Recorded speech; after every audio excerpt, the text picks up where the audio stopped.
Welcome to this Webit Impact Forum fireside chat, which is called Health Equity for a Stronger Society. We are going to be joined by the chairman and CEO of Henry Schein, Stanley Bergman. But before we meet our main attraction, oh, there he is, he's just popped up. Hi.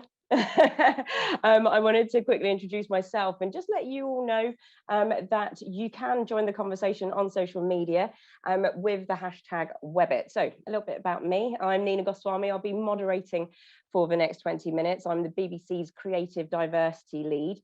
And what I do essentially is I run initiatives like the 50-50 Equality Project, which is about increasing representation across the media, not just at the BBC, but also across the globe. And I am a journalist. Right, we've had a glimpse of Stan already. Let's go back to the main attraction now. Hi, Stan. Thank you so much for joining us today. Hi, Nina. Good to be here with you. Thank you.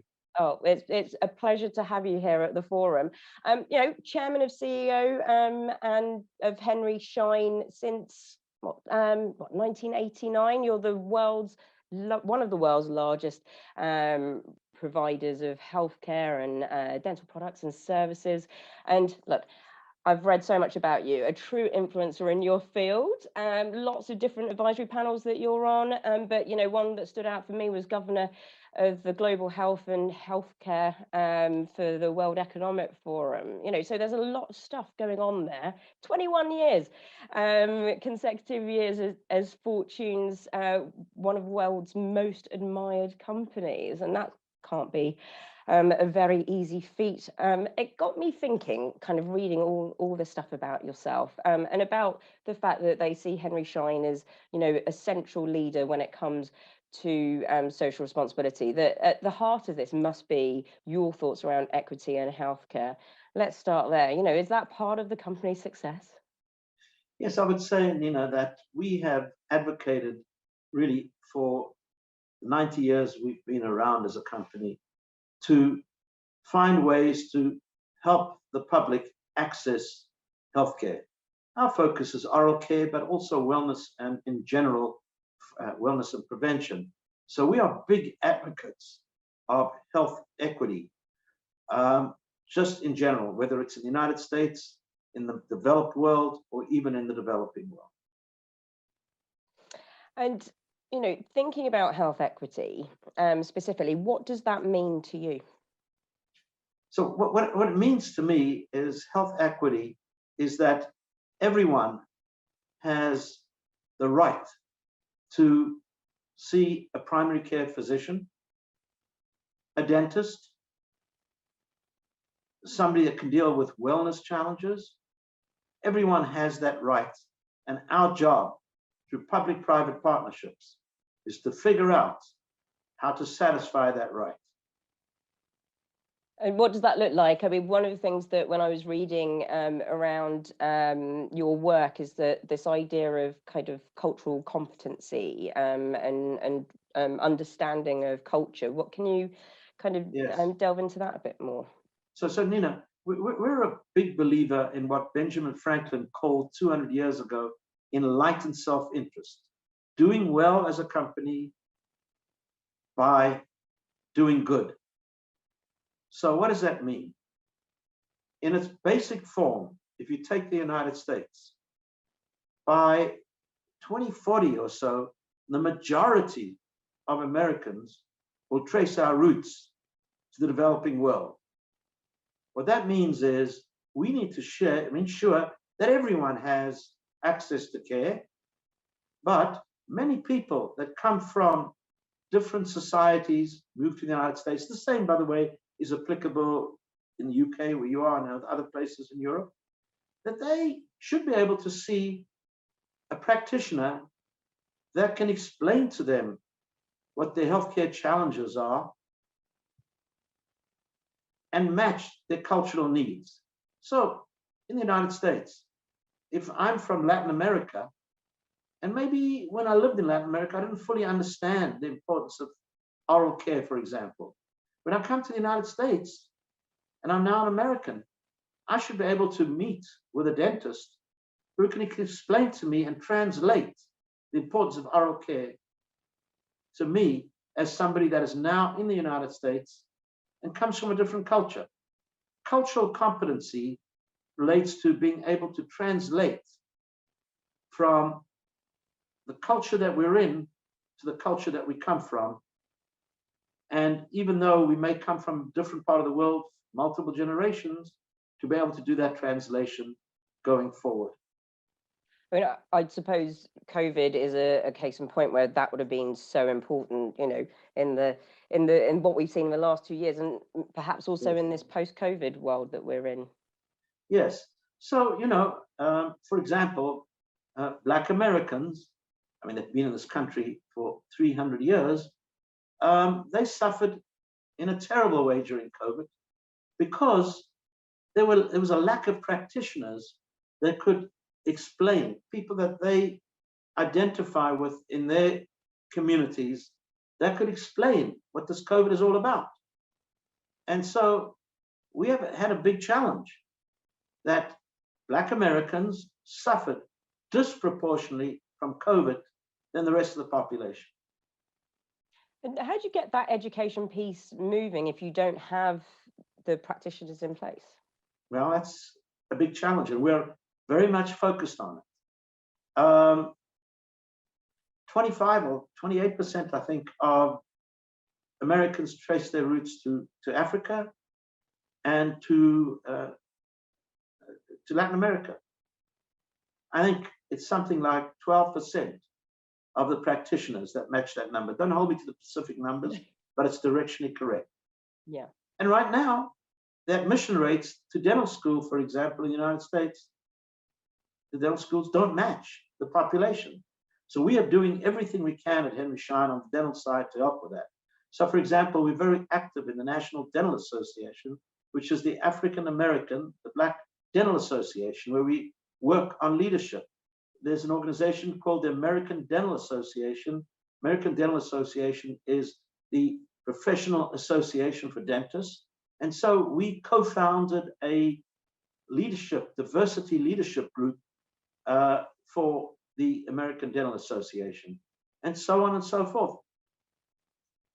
The only way this is going to be solved is through public-private partnerships. No one side of society is going to fix this. So we need to bring the industry, working with academia, working with local communities, working with the professional, all working together. And by the way, that's exactly the way the vaccine was brought to market, in a public-private partnership. Yeah, well, and talking about vaccines, one of the things that, you know, we saw in the UK, and you did see this in many countries, and you've given the example in the US of this kind of disparity between the take-up when it came for the vaccine. You know, Yes. our ethnic community, ethnic minority communities, there was a very low take-up of the vaccine, and much of that, you know, was factored in as being partly because of this kind of mistrust of public bodies. I don't know if this is something that, you know, when you're thinking about public-private partnerships, is that something that you're thinking about as well? Of course, we're very active in that arena. You know, on the plus side, probably one of the greatest successes of the 21st century so far was to bring a vaccine to market in under a year, a remarkable achievement. But I would criticize the way the government in the United States, and this is both parties, has gone about distributing that vaccine. It's given free, but the community practitioners, physicians, and dentists could give these vaccines. They're very good at giving anesthesia. Give a dental shot is very easy. The physicians and the dentists in this country were not consulted. The distribution of vaccines primarily went through drugstores.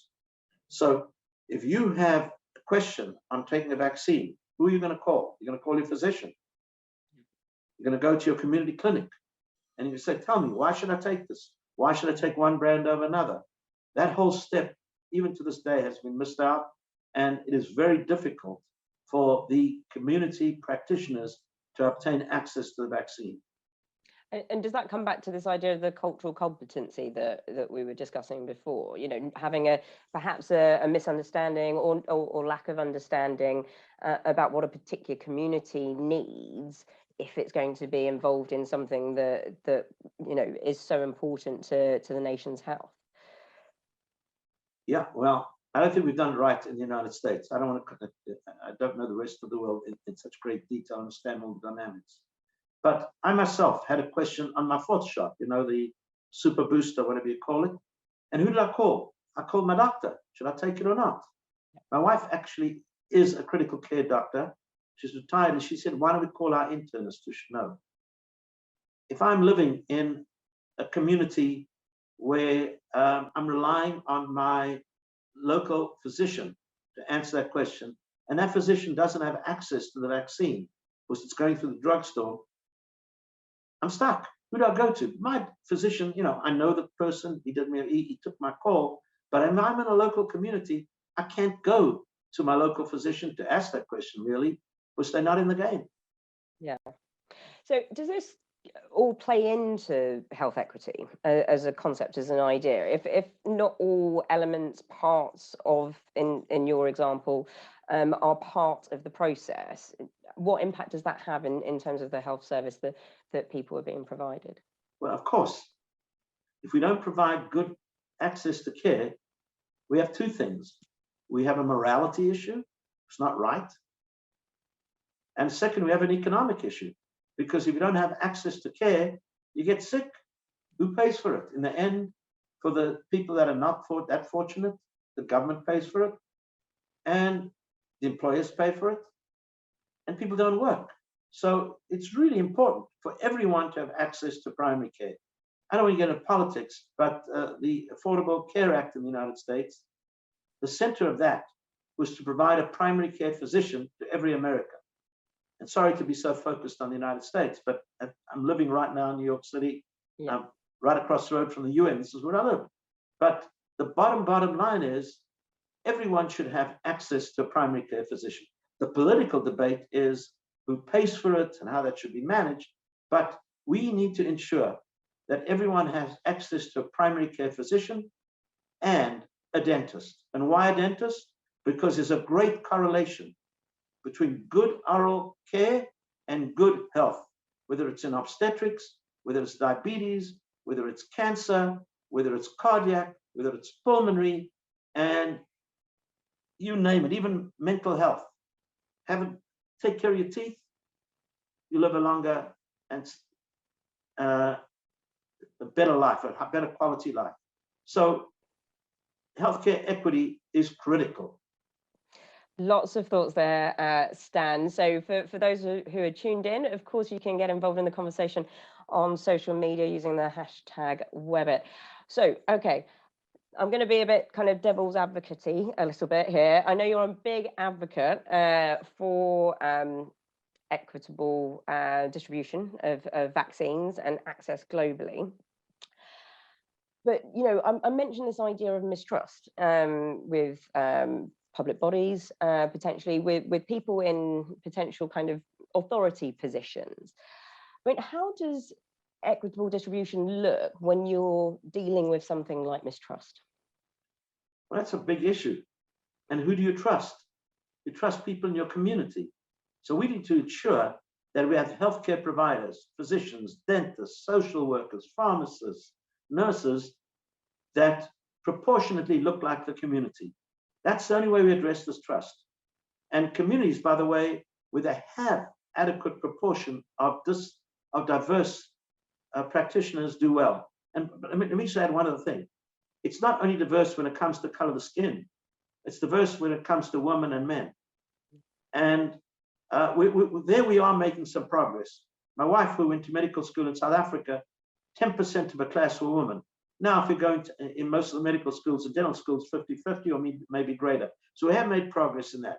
But on the community diversity, we have not. It is critical. That's the way we'll build trust. Does that start then at entry level? It's actually the people, because, for example, if you look at the media or, you know, legal profession, it is 50-50 when they're going into higher education, into university.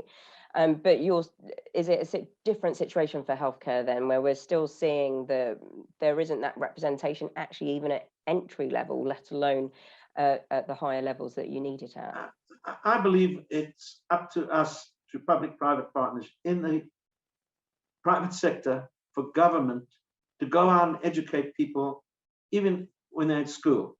So we've somehow been able to do a reasonable job on the admission of women into the healthcare professionals. But we have not done it when it comes to, for example, African Americans in the United States.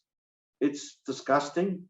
The low number of admissions of African American, Black students to medical school is very, very low.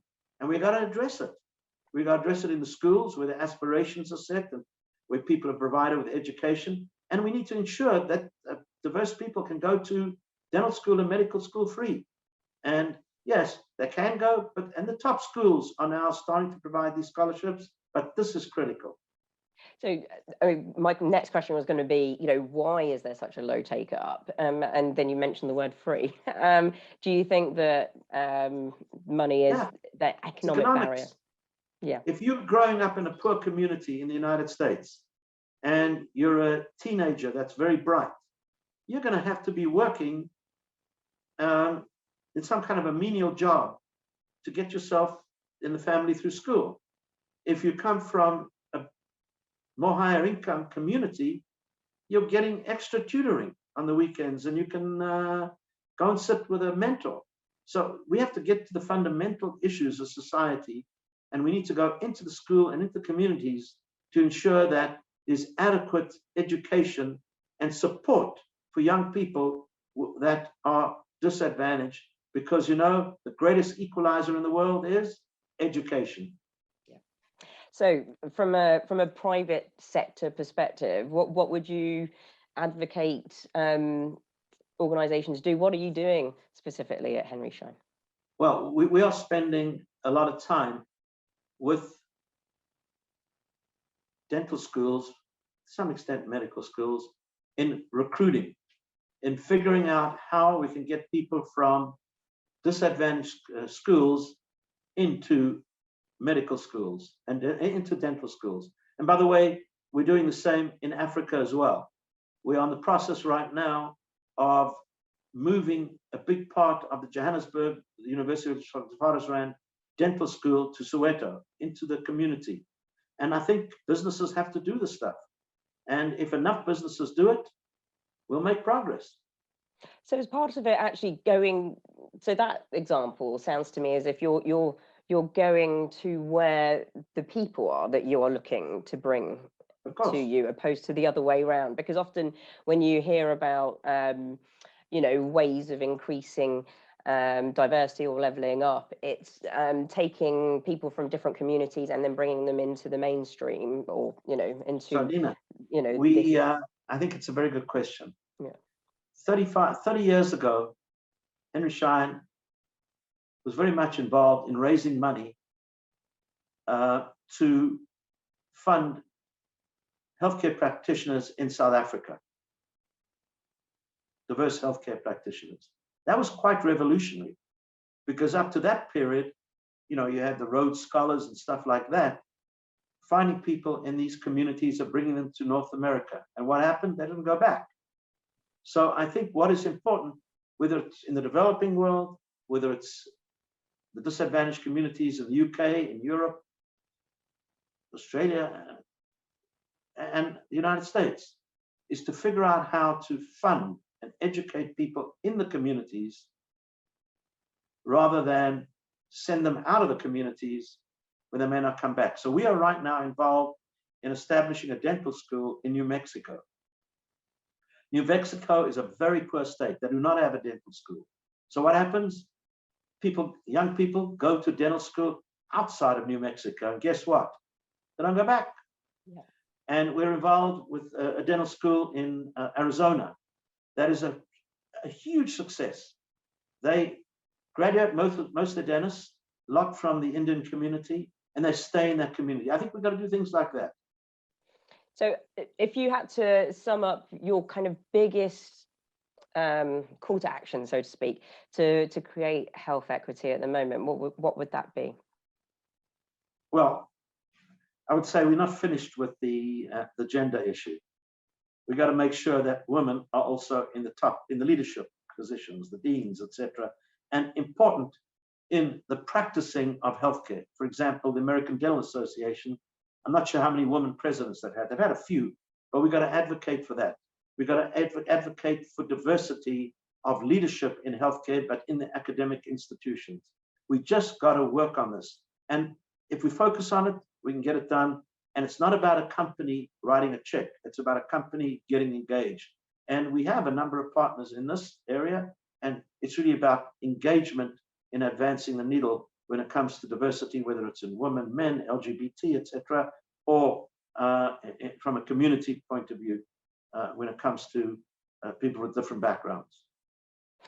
Stan, unfortunately, our time is up. Thank you so much for a really insightful and inspiring conversation. I really think one of the things that I might be taking away from this conversation is this idea of moving into the community and making sure that it's within that community and it stays in the community when we are looking at that representation and bringing that leveling up. So thank you. With public-private partnerships. No sector society can get it done alone. Thank you. Thank you. Yeah, collaboration, absolutely key and paramount to everything we do. So Stan, thank you so much for your time, and to our viewers and listeners, thank you for joining us for this fireside chat with Stanley Bergman, CEO of Henry Schein, for Webit Impact Forum 2022. And please do keep the conversation going on social media, #Webit. Thank you for listening.